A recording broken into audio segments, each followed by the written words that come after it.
اور وہ ہے فوج کا اپنی آئینی حدود میں واپس جانا، سیاست سے خود کو علیحدہ کرنا اور اپنی متعین کردہ ذمہ داریاں پوری کرنا، اور یہ کام فوج کو خود کرنا ہوگا، ورنہ یہی بڑھتی خلیج قومی سلامتی کی اصطلاح میں فورٹ لائنز بن جائیں گی۔ میں اپنی ذات کے لیے کوئی ڈیل یا اپنی جماعت کے لیے کسی سے کوئی رعایت نہیں مانگ رہا۔ بطور سابق وزیر اعظم اور محب وطن پاکستانی، مجھے صرف اپنی فوج کی ساکھ کی بحالی اور وطن عزیز کا مفاد مقصود ہے۔ اس امر کے باوجود کہ فوج دہشت گردی کے خلاف جنگ لڑ رہی ہے اور روزانہ شہادتیں ہو رہی ہیں، اسٹیبلشمنٹ کی پالیسیوں کے باعث عوام اور فوج کے درمیان ہم آہنگی نہیں ہے۔ میں ISPR سے کہتا ہوں کہ جھوٹا بیانیہ نہ دیا کریں۔ بار بار یہ کہنا کہ فوج سیاست میں مداخلت نہیں کرتی قوم کی عقل کی توہین ہے۔ سوشل میڈیا کے اس دور میں کوئی چیز نہیں چھپ سکتی۔ ملک کا بچہ بچہ واقف ہے کہ آرمی چیف ہی اس ملک کا نظام چلاتے ہیں۔ انتخابات میں دھاندلی ہو یا اراکین پارلیمنٹ کی خرید و فروخت، عدلیہ کی تباہی ہو یا عوامی رائے دہی پر قدغن کے کالے قانون، نہ صرف ہماری بادشاہ اور قوم بلکہ عالمی برادری کو بھی معلوم ہے کہ اس کے پیچھے کون سے نامعلوم ہاتھ کار فرما ہے۔ لہٰذا میری ان سے گزارش ہے کہ غلط بیانی سے گریز کیا کریں، کیونکہ یہ صرف من حیث الادارہ فوج کی بدنامی کا سبب بنتی ہے۔ میں 5 نکات پر روشنی ڈالوں گا جس کی وجہ سے پاکستان آج تباہی کے دہانے پر کھڑا ہے۔ نمبر 1، دھاندلی زدہ انتخابات کے ذریعے قوم کی جانب سے مسترد شدہ چہروں کو ملک پر مسلط کرنا۔ اسٹیبلشمنٹ کی اس پالیسی کی وجہ سے ملک کا شدید نقصان ہو رہا ہے۔ ابھی چند سال قبل تک جن کی سرے محل اور مے فیئر فلیٹس جیسی بے شمار کرپشن کی داستانیں قوم کو سنائی جا رہی تھی، انہی کے لیے پوری ریاستی مشینری اور ایجنسیز کو استعمال کر کے نہ صرف قبل از انتخابات بدترین دھاندلی کی گئی بلکہ پولنگ ڈے اور اس کے بعد بھی تاریخ کا سب سے بڑا ڈاکہ ڈالا گیا اور ان کو قوم پر مسلط کر دیا گیا۔ یہ بیانیہ بنانے کی کوشش کی جاتی ہے کہ شریف خاندان اور زرداری پر کیسز سیاسی نوعیت کے تھے، حالانکہ حقیقت یہ ہے کہ ہمارے دور میں نیب کے کوئی کیسز نہیں بنائے گئے۔ انٹیلیجنس ایجنسیوں نے ان کی کرپشن کے ثبوت اکٹھے کیے۔ جنرل احتشام ضمیر اور فاروق لغاری نے کہ اربوں روپے کرپشن اور منی لانڈرنگ کے ڈوزیئرز دیے تھے کہ یہ لوگ کتنے کرپٹ ہیں۔ نیب تو ہمارے کنٹرول میں بھی نہیں تھا، جنرل باجوہ نیب کو کنٹرول کرتا تھا۔ ان کے خلاف تمام کیسز ہمارے ڈور سے پہلے بنائے گئے، تو اس کیس کو بھی بند کر دیا گیا ہے۔ قوم نے دیکھا کہ انہی نیب زدہ چہروں کو ڈیل کی ڈرائی کلین مشین سے گزار کر دوبارہ پاکستان پر مسلط کر دیا گیا۔ نیب ترامیم کے ذریعے NRO دینے کے اس عمل سے ملکی معیشت کو 1100 ارب روپے کا نقصان ہوا۔ اس فراڈ کے تانے بانے ملائیں تو تمام کٹ پتلیوں کی ڈوریاں ایک ہی ہاتھ کی طرف جاتی ہیں اور اس کا سارا نزلہ فوج پر گر رہا ہے۔ نمبر 2، جمہوریت کا خاتمہ۔ اور جمہوریت اخلاقیات پر چلتی ہے۔ حکومت کے پاس اخلاقی قوت ہو تو ہی جمہوریت چل سکتی ہے۔ 30 سال لگا کر پاکستان میں رفتہ رفتہ جمہوریت کی کچھ بحالی ہوئی تھی، عدلیہ مسلسل جدوجہد سے خود مختار ہوئی تھی، میڈیا کچھ آزاد ہوا تھا اور ملک بہتری کی طرف جا رہا تھا۔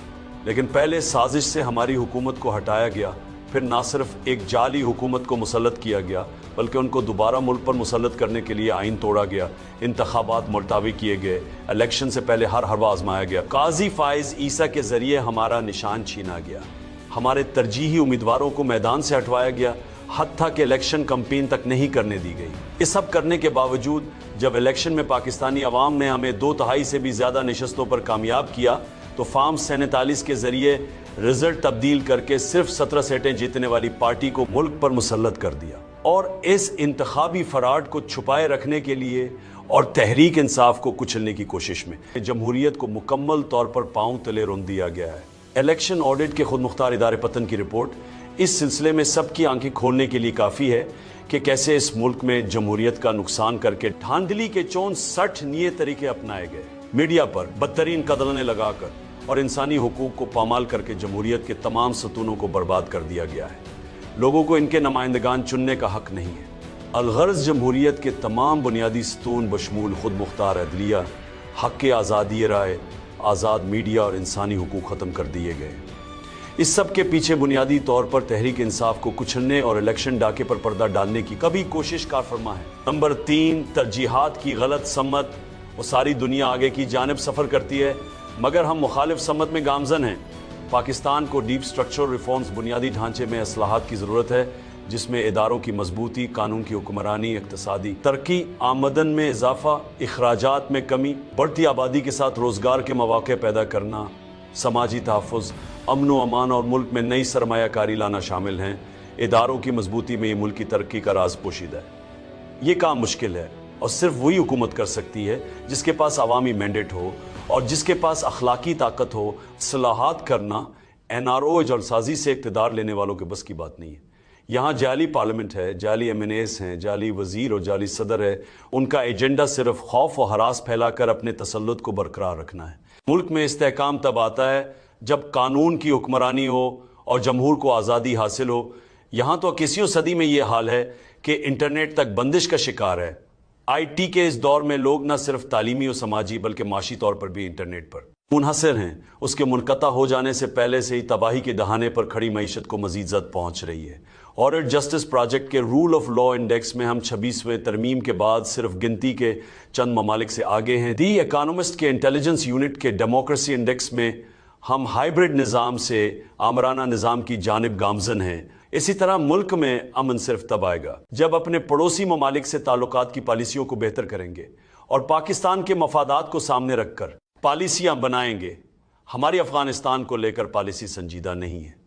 उसकी वजह से हमें दहशतगर्दी के बढ़ते नासूर का सामना है। नंबर 4, हुनरमंद पाकिस्तानियों और सरमाए की मुल्क से बाहर मुंतकली। पाकिस्तान में जारी जुल्म व जबर के माहौल और लाकानूनियत से आवाम शदीद मायूस है। सरमायाकार और हुनरमंद अफराद जोक दर जोक बैरून मुल्क मुंतकिल हो रहे हैं। 2 साल के अरसे में करीबन 17 लाख अफराद के बैरून मुल्क मुंतकिल होने से मुल्क की माइशत को अंदाज़न 15 से 20 अरब डॉलर्स का नुकसान हो चुका है। माशी अदम इस्तेहकाम अपनी इंतहा पर है, ग्रोथ रेट सफ़र है और पाकिस्तान में सरमायाकारी न होने के बराबर है। मुल्क में गुर्बत और बेरोज़गारी उरूज पर है। लोग हर हाल में मुल्क से बाहर जा रहे हैं। नंबर 5, मुल्क में इंसानी हुकूक की पामालियाँ।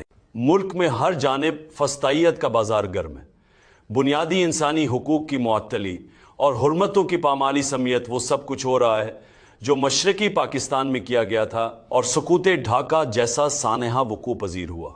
8 फरवरी को एक बार फिर हमारे एहतजाज को नाकाम बनाने की कोशिश में मुल्क भर में छापे मारकर चादर चार दीवारी का तकद्दुस पामाल किया गया। ये सिलसिला अब तक जारी है। पंजाब पुलिस शाह से ज्यादा शाह की वफादार बनकर बदमाशी पर उतरी हुई है।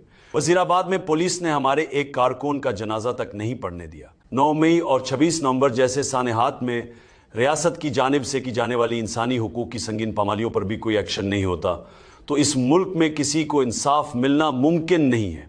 9 मई और 26 नवंबर को हमारे नहते जमहूरियत पर कारकुनान पर जुल्म व तशद्दुद की इंतहा कर दी गई। पुरअमन शहरियों पर सीधी गोलियां चलाकर शहीद किया गया। सियासी इंतकाम की आड़ में 3 साल में 1 लाख से जायद मरतबा शहरियों के घरों पर छापे मारे गए। हमारे 20,000 से जायद वर्कर्स और सपोर्टर्स को गिरफ्तार किया गया और सैकड़ों को अगवा करके तशद्दुद का निशाना बनाया गया। हज़ारों बेगुनाह लोगों को कई माह झूठे केसेस में जेलों में रखा गया। लोगों से सियासत करने का हक छीना गया। सिविलियंस को मिलिट्री हिरासत में देकर तशद्दुद का निशाना बनाया गया। बलूचिस्तान में जो इंसानी हुकूक का हाल था अब पूरा मुल्क उसकी लपेट में है। मेरे केसेस के लिए पॉकेट जज भर्ती किए जा रहे हैं। मेरे वकला को जेल ट्रायल में जाने नहीं दिया जाता और सहाफ़ियों को भी अपनी मन मर्जी से अंदर भेजा जाता है। ये सब इस वजह से है क्योंकि पाकिस्तान में 26वें आईनी तरमीम के बाद निज़ाम अदल का मुकम्मल तौर पर जनाजा निकल चुका है और जिसकी लाठी उसकी बैंस का कानून चल रहा है। लोगों से जीने का हक छीना जा रहा है। इस दलदल से जब तक पाकिस्तान को नहीं निकाला जाएगा तब तक मुल्क आगे नहीं बढ़ेगा। जब बाला निकात पर गौर व खौज और उनकी रोशनी में एस्टेब्लिशमेंट का अपनी पॉलिसियों को फौरी तब्दीली करना वक्त की ज़रूरत है ताकि बतौर इदारा फौज की बदनामी का अमल रोक सके। मुल्क की खजाना लूट कर बैरून मुल्क घेर लगाने वाली अशराफिया का क्या है? वो तो अगली परवाज से मुल्क से निकल जाते हैं। पूरा निज़ाम और इसकी तवानाइयाँ इस थोली को बचाने पर सर्व करने की बजाय अपनी तरजीहात दुरुस्त करने और इन 24 करोड़ पाकिस्तानियों का सोचने की ज़रूरत है जिनका जीना मरना पाकिस्तान में है। ज़ाती मफादात से बालातर होकर और अपनी गलतियों से सीख कर तमाम इक़दामात और पॉलिसीज़ को आइन व कानून के दायरे में लाना पाकिस्तान की बका और तरक्की का वाहिद रास्ता है। सियासी और माशी इस्तेहकाम और मुल्की सलामती के लिए नागुज़ीर है फ़ौज और आवाम के दरमियान खलीज कम हो और उस बढ़ती खलीज को कम करने की सिर्फ एक ही सूरत है और वो है फ़ौज का अपनी आइनी हुदूद में वापस जाना, सियासत से ख़ुद को अलहदा करना और अपनी मुतय्यन करदा ज़िम्मेदारियाँ पूरी करना। और ये काम फ़ौज को खुद करना होगा वरना यही बढ़ती खलीज कौमी सलामती की इस्तिलाह में फॉल्ट लाइन्स बन जाएंगी।